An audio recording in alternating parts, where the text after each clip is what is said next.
Eu sou a Aline Cristina da Silva, para quem está chegando por aqui hoje e não me conhece, eu falo de Brasília, Distrito Federal, e na live de hoje eu estou com a presença, a companhia de uma pessoa muito especial, muito querida, professor, médico, Dr. Pedro Leopoldo de Araújo Ortiz, médico psiquiatra, formado pela UFMS em 1999, fez residência em psiquiatria pelo Hospital de Base aqui do Distrito Federal, atuou como psiquiatra clínico na cidade de Dourados, em Mato Grosso, foi diretor médico do Hospital Espírita de Porto Alegre, diretor médico da Clínica Estância Resiliência em Brasília, parecerista no Hospital de Brasília, Hospital Alvorada do Distrito Federal, e tem consultório e atende atualmente no consultório médico em Águas Claras, é professor da psiquiatria do Uniceplac aqui no Distrito Federal. E hoje, doutor Pedro, bem-vindo à nossa live, gentilmente aceitou esse convite para participar aqui hoje, com um tema de psiquiatria, de psicofarmacologia, para melhorar a atuação aqui dos nossos colegas. E o nosso objetivo com essa live é mostrar a importância desta parceria entre a psiquiatria e a psicologia, melhorar o entendimento sobre os casos clínicos que envolvem acompanhamento de um psiquiatra e uso de medicamentos, e esse entendimento vai melhorar o seu desempenho profissional ao se deparar com pacientes que fazem uso de medicação ou que fazem acompanhamento com médico psiquiatra. Então, se você tiver dúvida, vai colocando as suas dúvidas aí nos comentários. Se tiver alguma coisa, comenta, participa, não deixe essa oportunidade passar. E aqui eu preciso fazer um agradecimento especial, doutor Pedro, obrigada por ter aceitado esse convite. Eu sei que a rotina é puxada e gratidão por essa contribuição. E agora, com muito carinho e admiração, eu passo a palavra para o doutor Pedro Leopoldo. Que legal, que bacana. Aline, eu que agradeço, me sinto muito honrado de poder participar desse seu trabalho super bacana, né? Volta e meia eu estou assistindo as suas lives, aprendendo contigo. Eu aqui me sinto honrado em estar aqui. Eu vou tentar compartilhar aqui uma tela que é tentar trabalhar, gente, com essa compreensão, com esse conceito, né, de que começa com quem? Começa, gente, com o estresse, né? E aí, pessoal, o estresse vai fazer uma cadeia muito grande de ativações. E qual é, né, quais são as ativações, né, fundamentais que nós temos que ficar atentos? Essa aqui chamada redução da neurogênese. Então, quando a gente fala assim, a medicação aumenta a serotonina e diminui a dopamina, mas por quê? Porque depois de um circuito de estresse de muitos anos, às vezes foi mesmo, às vezes foram anos, né? De um circuito de estresse, eu vou chegar aqui, ó. Então, são muitas coisas que eu tenho aqui para observar de como é que está essa questão do estresse que está presente na nossa vida. Eu não estou falando ainda de remédio, né? Falando antes ainda de todo o processo de estresse, né? Então, olha lá, né? O estresse vai gerar, sim, depressão, vai gerar a alteração lá no tal do eixo hipotálamo, hipófise, adrenal. Aumenta a adrenalina e aumenta o cortisol, pessoal. E aí o aumento crônico do cortisol acaba com a nossa saúde mental, tá? Então, é fundamental que a gente tenha essa noção de que estamos num processo inflamatório. Né? O estresse gera um processo inflamatório. Doutor Pedro, eu posso ir perguntando algumas coisas, se tiver interagindo, tá? Claro. Uma coisa que você levantou aqui, que muitas vezes a gente pensa que o estresse, ele é uma coisa pontual, e então ele é cumulativo, né? Isso. E isso pode ir aumentando o nível de cortisol, de adrenalina, e provocando essas doenças. Exatamente. Exatamente. Deixa eu só tentar passar aqui mais um. Isso. Né? Então, pessoal, antes de pensar lá na depressão, nós temos aí, né, por exemplo, o risco de mortalidade, que simplesmente aumenta pelo estresse, aumenta pelo aumento de cortisol. Tá? Nós temos aqui, deixa eu ver o que nós temos aqui. Aqui é mais um slide falando aqui das citocinas inflamatórias, né? Que estão aparecendo um monte de estudo. Depois, tá, Aline, se o pessoal quiser, a gente disponibiliza esses estudos aqui. É bem tranquilo, Legal. tá? Ótimo. Olha que coisa interessante, pessoal. Isso aqui eu falo muito nas aulas de meditação que eu trabalho, né, que eu dou, né? Num processo de estresse, eu tenho o quê? Eu tenho uma diminuição do hipocampo e tenho um aumento da amígdala, né? Então, se a gente começa a fazer meditação, seja lá qual for a linha de meditação, e eu começo hoje a fazer essa meditação. Então, hoje eu vou ter o tamanho da amígdala e o tamanho do hipocampo. Começo a meditar, a amígdala vai diminuir, porque diminui o estresse, e aumenta o hipocampo.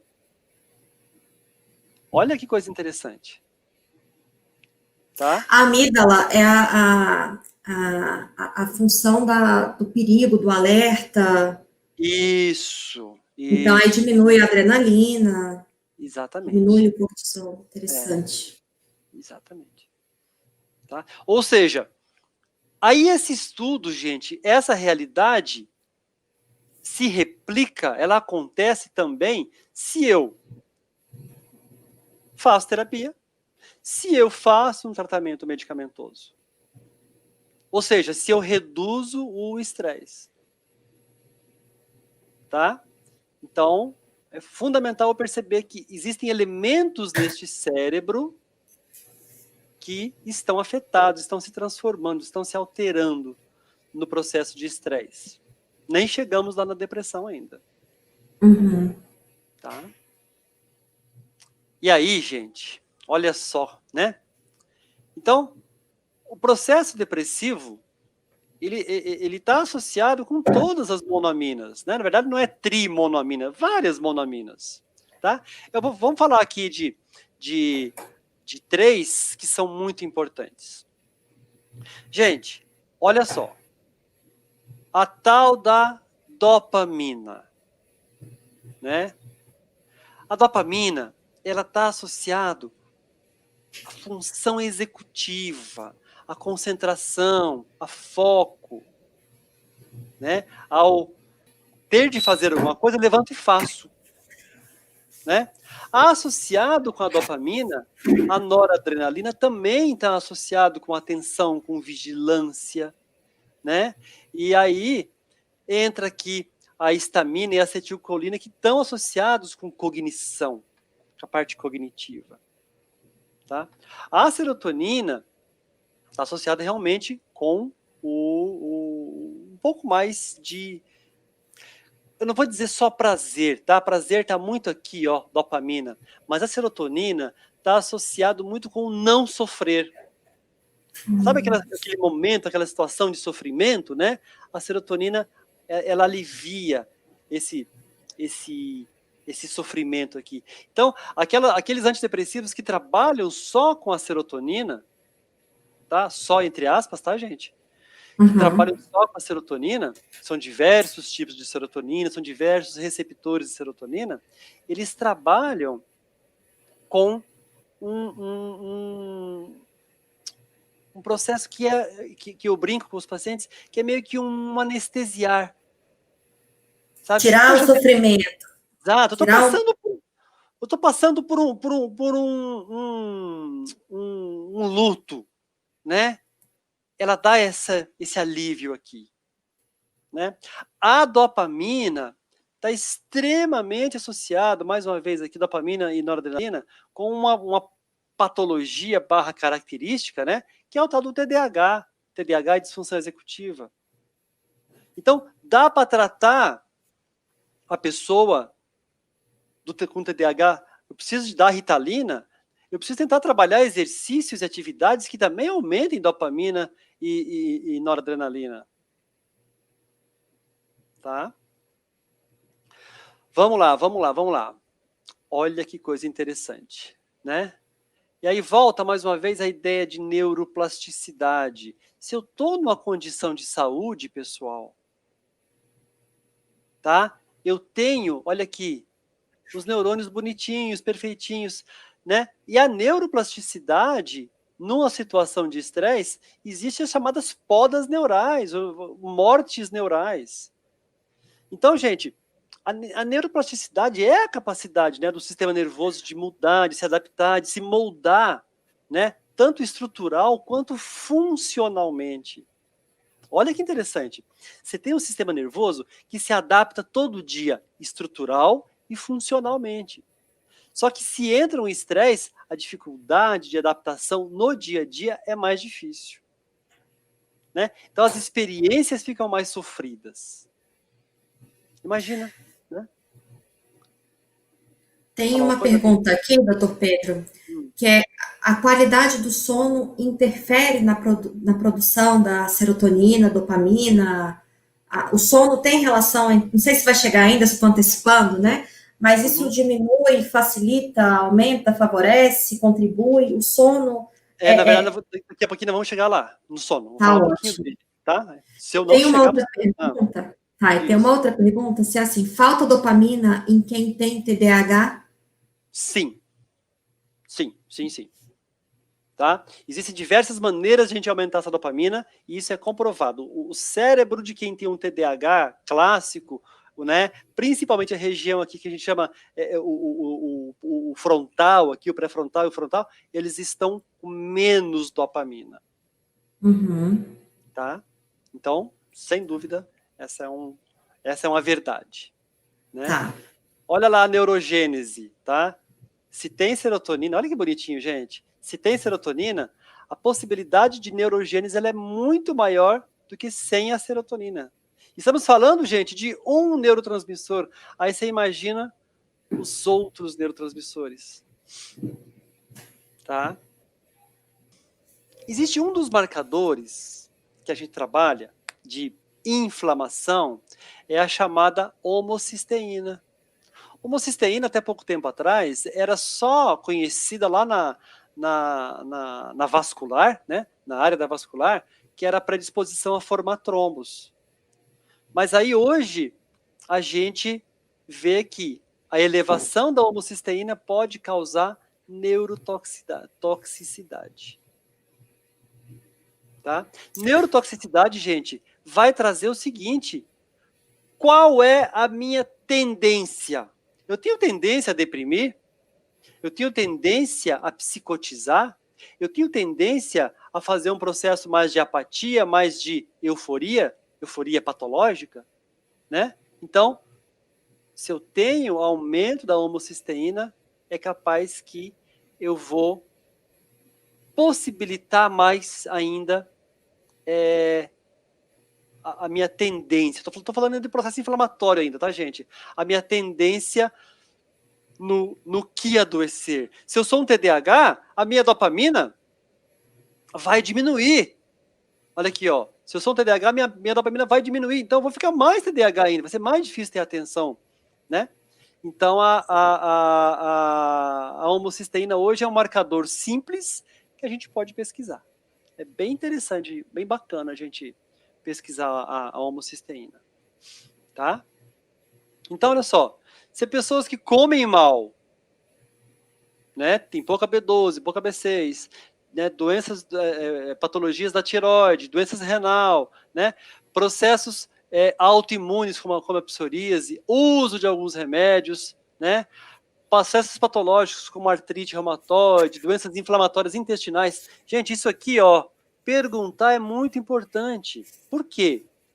Porque se eu tenho a doença inflamatória intestinal, eu vou ter uma absorção ruim de tudo. Então é muito importante sempre eu ficar atento aí, como é esse intestino.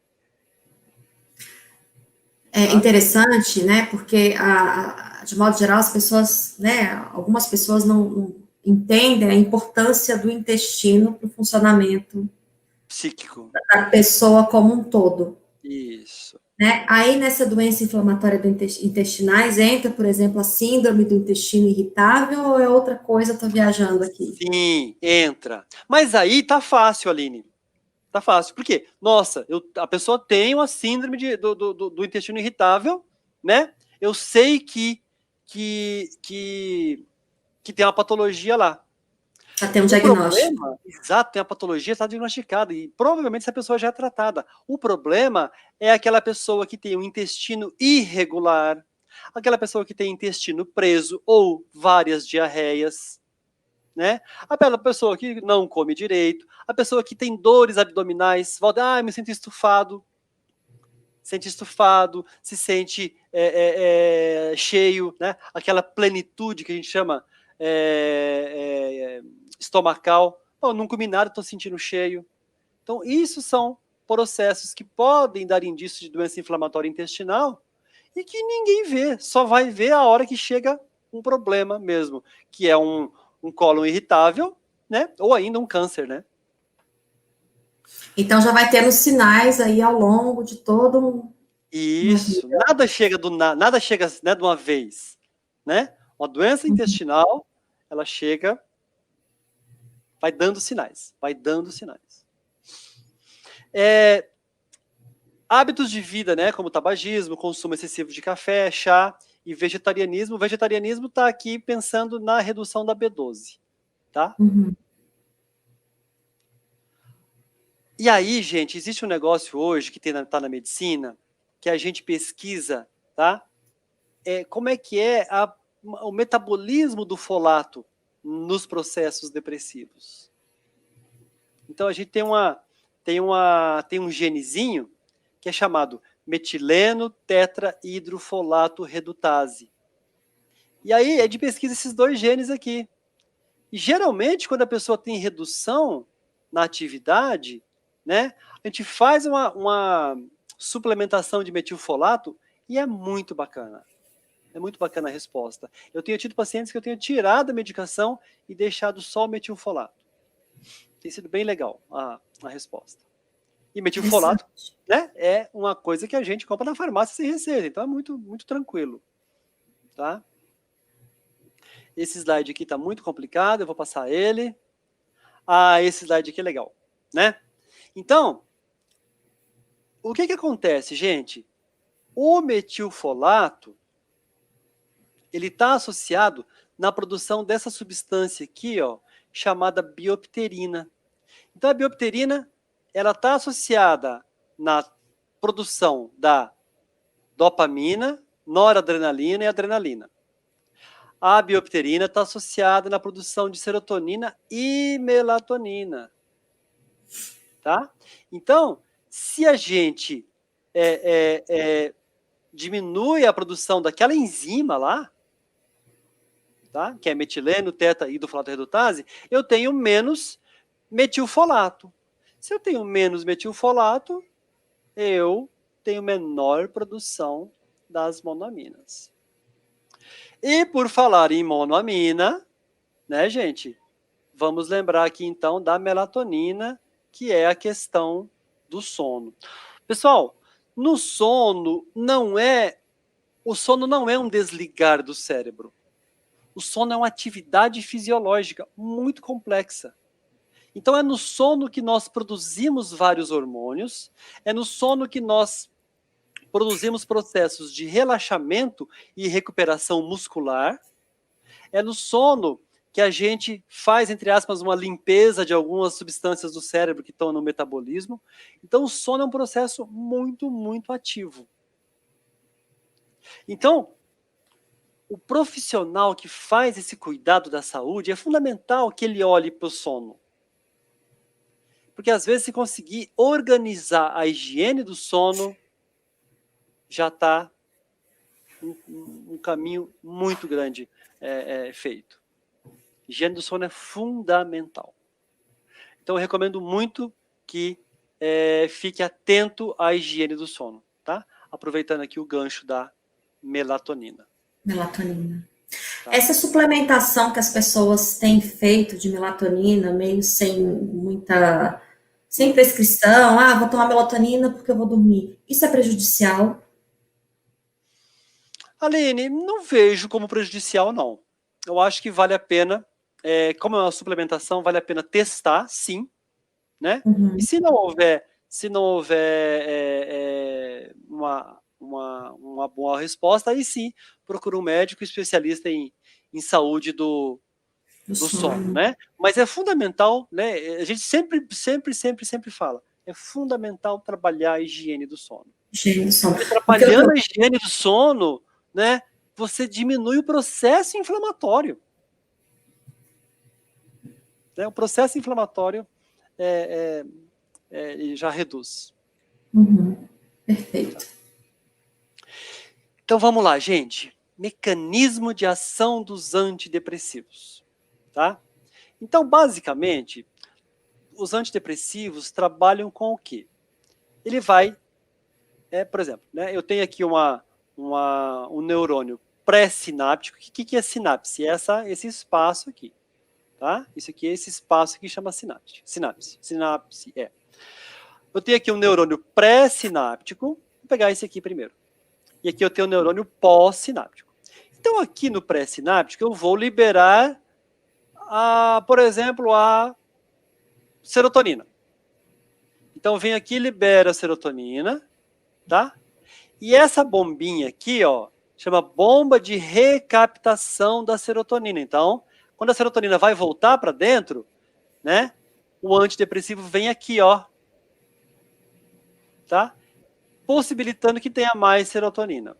Isso se repete para a serotonina, isso se repete para a dopamina, para a adrenalina, tudo mais. Então, um dos principais mecanismos de ação do antidepressivo é bloqueio da bomba de recaptação, aqui, ó, né? Bloqueio da bomba de recaptação da dopamina, serotonina, adrenalina, etc. Existem também, pessoal, alguns antidepressivos que, em vez dele bloquear, ele vem e atua aqui, ó, nesse receptor. Porque esse aqui é o receptor de serotonina, receptor de dopamina, né? Ele vem e atua aqui, estimulando, né? Então, são vários mecanismos. E aí entra uma pergunta muito importante, né? Pedro, qual que é o remédio bom? É o remédio que lançou agora, que custa R$300 uma caixa? Ou é o remédio lançado em 1950, que custa R$10 uma caixa? Boa pergunta. Qual é o bom? Boa pergunta. Né? Remédio bom é o remédio que você se adapta. Ou seja, eu posso pegar o remédio que tem a melhor tecnologia, mas às vezes o meu metabolismo, o meu sistema metabólico vai se adaptar com um remédio que custou R$10. Doutor Pedro, posso fazer uma observação aqui pensando nos psicólogos? É interessante porque eu vejo que muitos pacientes, quando eles me procuram, eles chegam com a expectativa de que eles vão até o psiquiatra, em uma consulta, vão sair com a vida resolvida. Uhum. Alguns pacientes, eles não têm a consciência ou o comportamento de voltar no médico quando o remédio não dá certo. Então, eu não sei se eu vejo aqui no meu consultório que é muito comum o paciente quer sair do tratamento, não deu certo na primeira tentativa. E é muito importante nós, psicólogos, colocarmos essa consciência, essa informação no atendimento. Porque o paciente não tem essa informação. Então, quando o paciente chega aqui, eu fui no psiquiatra e o remédio não deu certo e eu não voltei. E aí eu oriento, é importante nós, psicólogos, orientarmos, olha, mas o seu psiquiatra, né, o seu médico, ele sabe que não deu certo? Eu não sabe, eu não voltei. Então, como é que ele vai melhorar o tratamento, ou fazer a conduta terapêutica adequada ao seu funcionamento? Então, nós, psicólogos, que temos muito mais encontros e sessões e todo um vínculo, precisamos aproveitar essa oportunidade e foi até assim que eu conheci o Dr. Pedro, colocando, por exemplo, casos clínicos que nós temos em comum, ligando, falando, Dr. Pedro, tem esse paciente aqui, e eu vejo que muitas vezes nós, psicólogos, alguns colegas, têm medo de falar com o psiquiatra. Aham. E eu não culpo vocês, porque eu já tive. Eu falei, caramba, como é que eu vou falar com o médico? Eu não sou médica, eu vou saber menos. E muitas vezes o medo da exposição, a gente acaba impedindo essa troca. E um dos objetivos de estar aqui com o Dr. Pedro hoje é mostrar para vocês que não tem nenhum bicho de sete cabeças, é uma coisa fluida, natural, que se complementa, que agrega e melhora a qualidade de vida de quem é importante para a gente, que é o nosso paciente. Exato. Então é importante, assim, você viu que por acaso o paciente não se adaptou à medicação,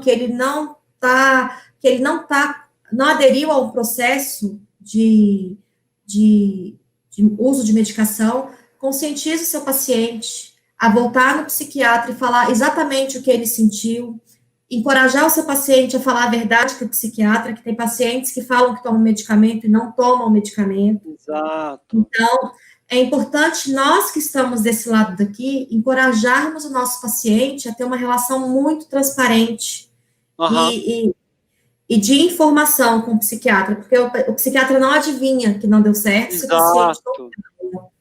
Exato. Exato. Eu falo algumas coisas que eu falo assim, a vida que ensina a gente, né?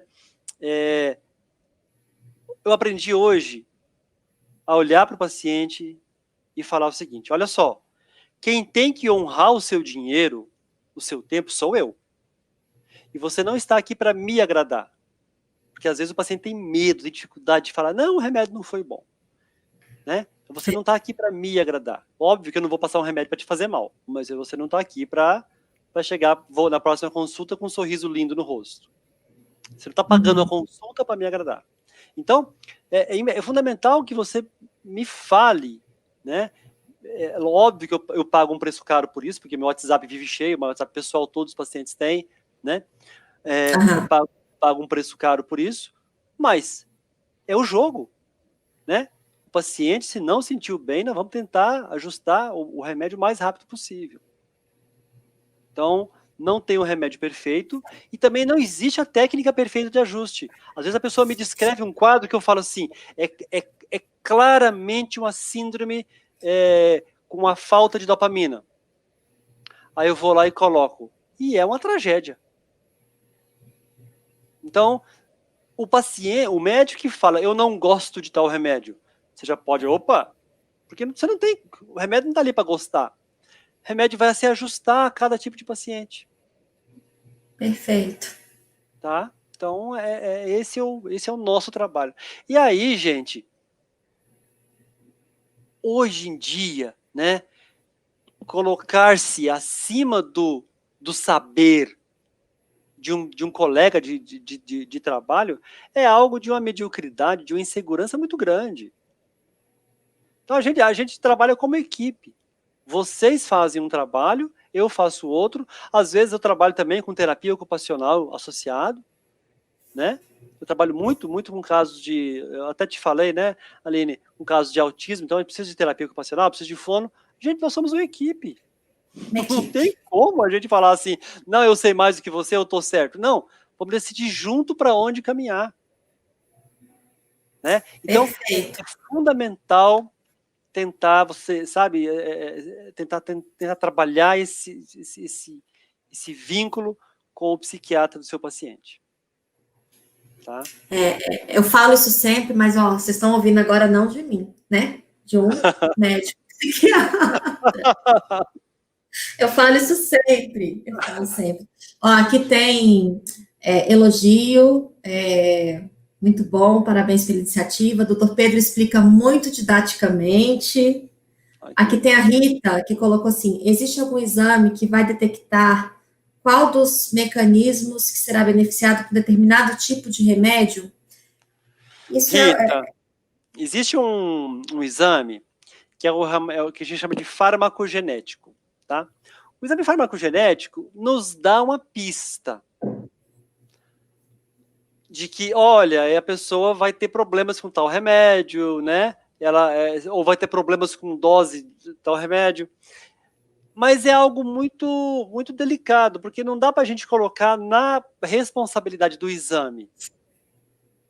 Às vezes ele é uma ferramenta, mas não é algo essencial, tá?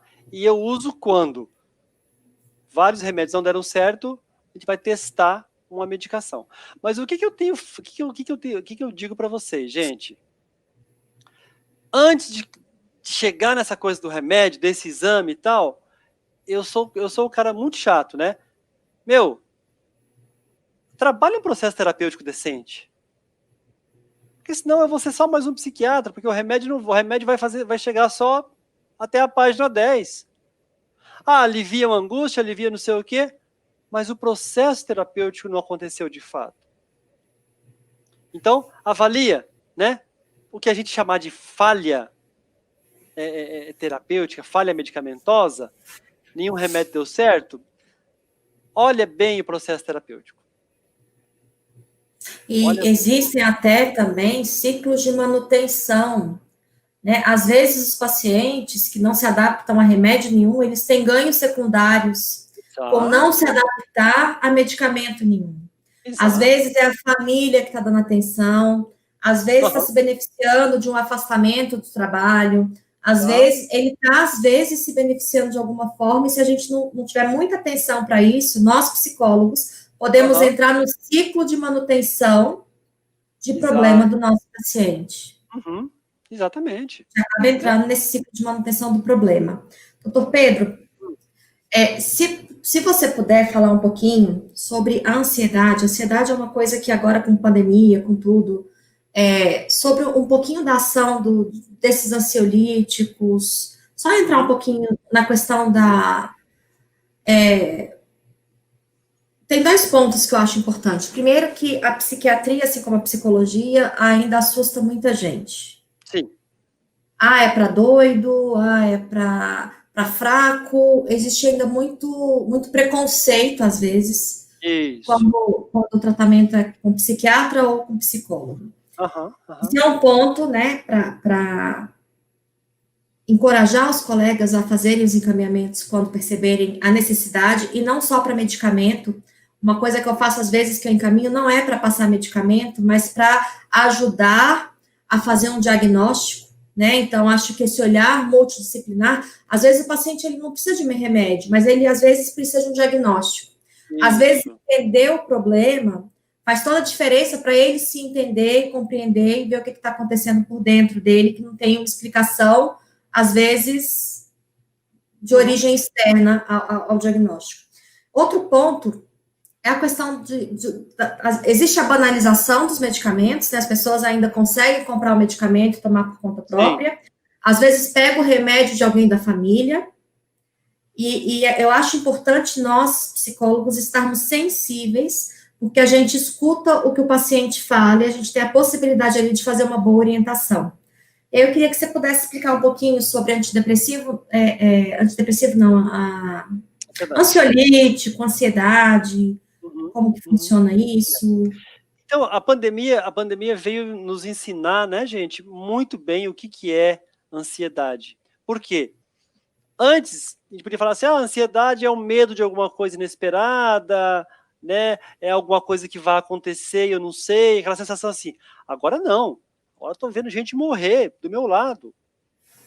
Se não gente que morreu dentro da nossa casa. Assim, né?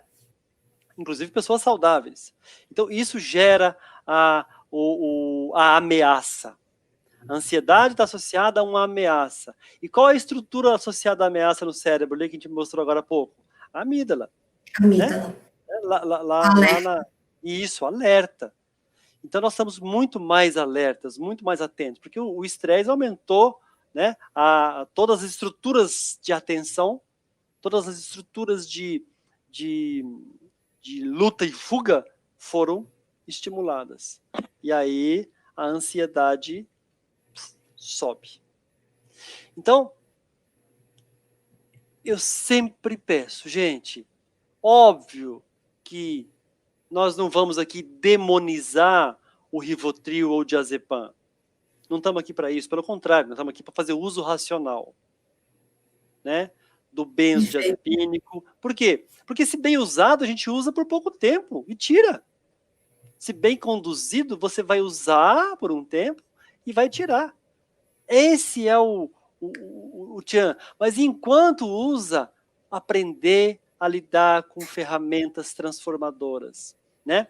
Ferramenta, como eu falei agora há pouco, da higiene do sono, técnicas que vão te ajudar a reduzir a ansiedade, a aplicação dessas técnicas e mudança de estilo de vida. Perfeito. Né? Então, o remédio, seja ele um antidepressivo, um antipsicótico, estabilizador de humor, benzodiazepínico, né, que é esse que a gente usa pontualmente para ansiedade, né? Eu sempre falo assim, gente, é um tênis. Você pôs um tênis confortável no pé. Agora quem vai dar o passo é você. Né? Você vai andar. Agora quem vai dar o passo, quem vai direcionar o passo, quem vai dar a cadência é você. Perfeito. Doutor Pedro, eu comecei a olhar o seu trabalho, você falando isso, por um processo de alta. Uma pessoa falou, tive alta do meu psiquiatra. Eu, hã? Como?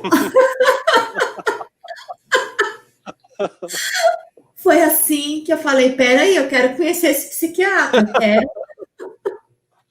Porque 90% dos meus pacientes que fazem uso de medicação, eles falam em trocar receita. Isso. Ah, eu vou lá trocar receita, eu vou lá pegar receita. E nesse dia, teve um dia que eu falei assim, eu estava conversando com uma pessoa e a pessoa estava eufórica, comemorando, recebi alta do meu psiquiatra.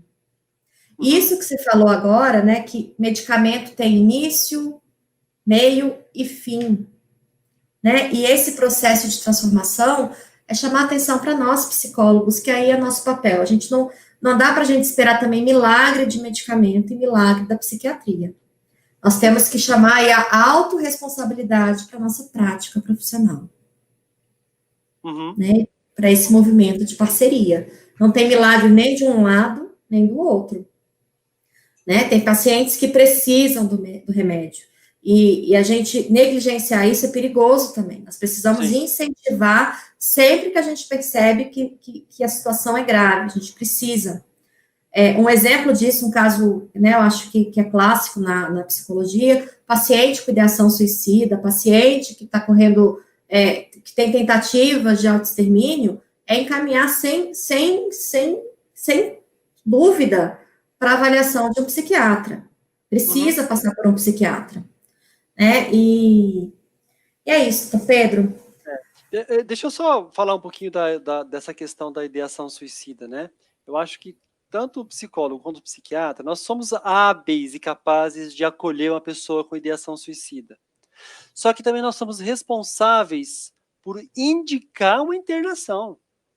E a indicação é clara. Sentiu que tem risco? Não dá bobeira. Sentiu que tem risco? Encaminha para internação, sim. Você pode, até porque hoje em dia você não precisa mandar para internação psiquiátrica. Você manda para o hospital geral, a pessoa passa pelo psiquiatra lá e lá vai ser indicado. Se o paciente já se entender, não, tá feia a coisa, eu realmente estou com medo, eu quero ir para internação psiquiátrica, já vai. Mas é fundamental assumir essa responsabilidade. Ah, e o vínculo, gente, a vida. Né? A vida. Né? E um bom vínculo é a hora da gente ser firme com o paciente que está em risco. Né? Saber reconhecer o risco e assumir essa responsabilidade de fazer uma internação psiquiátrica. É muito importante. É uma ideia muito romântica a gente confiar só no vínculo terapêutico. Exato. Porque essa pessoa é uma ideia até ingênua, né, e perigosa. E às vezes, né, até pode ocorrer até responsabilidade por isso. O paciente, normalmente, ele tem vínculo com os colegas de trabalho, vínculo com a família. Ele não se mata por não ter vínculo. Ele vai ter vínculo com o psicólogo, ele vai ter vários vínculos. Né? E chega uma hora que a gente tem até que usar esses vínculos, além da nossa atuação, a rede de apoio, por exemplo, para falar, olha, está correndo risco. Isso. Eu recomendo que leve para um hospital geral, se for o caso, porque realmente vem com alguns sintomas, né? E pode dar entrada no hospital geral por conta desses sintomas.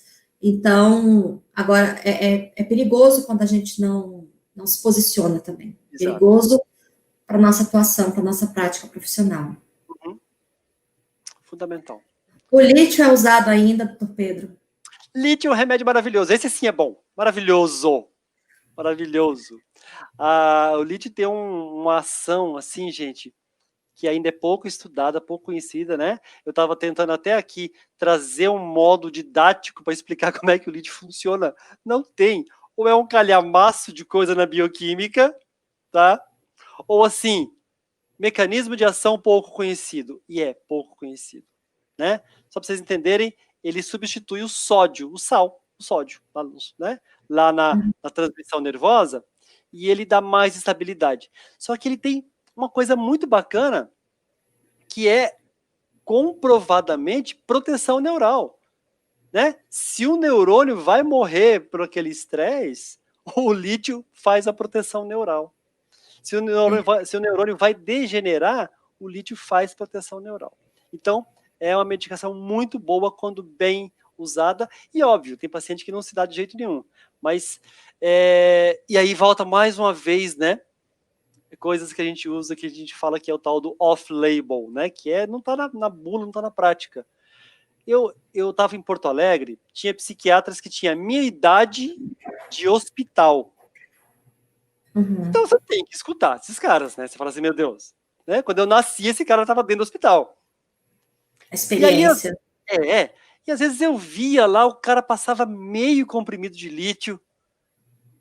E falando, mas como meio comprimido de lítio? E o paciente tinha a melhor absurda, ou pior absurda quando tirava. Então, às vezes o lítio, a pessoa fica muito preocupada, né? Tem que estar alcançando a litemia tal a tal. Não, aí hoje eu trabalho. Você não trata o exame, gente.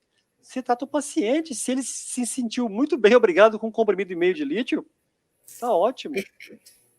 Sabe? Então, o lítio é uma medicação excelente mesmo. Ou seja, volta aquela ideia. Medicação certa para a pessoa.